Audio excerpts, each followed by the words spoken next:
मेरे अस्सलाम वालेकुम। ये 80% बजट खाने वालों का खाना देखो यार। ड्यूटी पे बैठे हो, इधर ही खाना आया है देखो। अब लोगों को शर्म ही नहीं आती यार बात करते हुए, कसम से। मेरे भाई हमारे मुंह में खाक जो हम आपको 80% का ताना दे दे भाई। आप तो भाई खुद गुलाम हो, आपको क्या मिलता है भाई?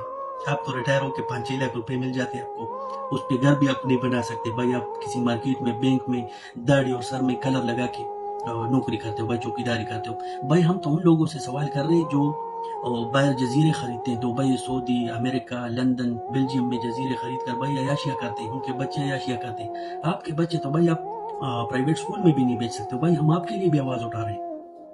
हमने 80% इसलिए नहीं दिया भाई कि हमारे बॉर्डर महफूज ना रहे, मुल्क में दहशतगर्दी दिन ब दिन बढ़ती रहे भाई। मतलब हम आपको पैसे क्यों दे रहे हैं भाई? बाहर मुल्कों में